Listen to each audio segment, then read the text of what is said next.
యేసయ్యతో బంధాన్ని కలిగి ఉంటే నీ జీవితాన్ని ఎలా మారుస్తాడో తెలుసా? ప్రయోజనకరంగా మార్చి నిన్ను అభివృద్ధి పరుస్తాడు.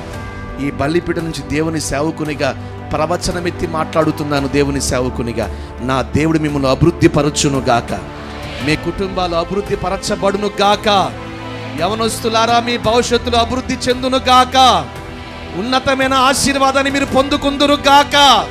మీరు చేయు ప్రయత్నములన్నిట్లో నా దేవుని ఆశీర్వాదం మీరు పొందుకొని మీరు అభివృద్ధి పొందిన వారై నా దేవునికి మహిమకరముగా నిలబడుదురుగాక. ఇక్కడ అనేకులను సంఘంలో ఉన్న వారిని లేవనెత్తి అడిగితే వారికి నా ప్రభు చేసిన అభివృద్ధిని వారు సాక్ష్యంగా చెప్పగలరు. ఎందుకనంటే ఇక్కడ మనుషుల వైపు మలుచుకునేవారు ఎవరు లేరు.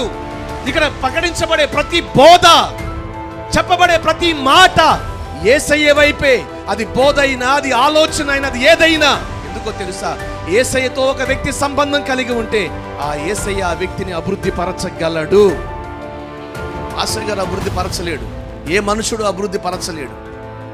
వాస్తవం, యేసయ్యే అభివృద్ధి పరచగలడు. నమ్మిన వారు స్తోత్రం చెప్పండి. ఇక్కడ నిలబడి ప్రకటిస్తున్న నాలో ఏమీ లేదు. నేను మరలా చెప్తున్నాను, నేను మీలాంటి వాడిని, మీలాంటి స్వభావం కలిగిన వాడిని. అయితే ఒకటి చెప్పగలను, అదేంటో తెలుసా? ఈ లోకంలో నా అనుకున్న బంధాలన్నింటినీ విడిచి యేసయ్యతో బంధాన్ని ఏర్పరచుకున్న ఆయన నా కన్న తండ్రి అయి నా బాధ్యతలని భుజాల మీద ఎత్తుకుని తీసుకుని ఇదిగో ఆయనను అభివృద్ధి పరుచుకుంటూ ఈ రోజు ఇక్కడ వరకు నడిపించాడు. నేను అనుభవించి చెప్తున్నాను ఆశీర్వాదాన్ని. ఈరోజు యేసయ్యతో బంధాన్ని కలిగి ఉండండి. నా యేసయ్య చేత మీరు అభివృద్ధి పరచబడుదురు గాక.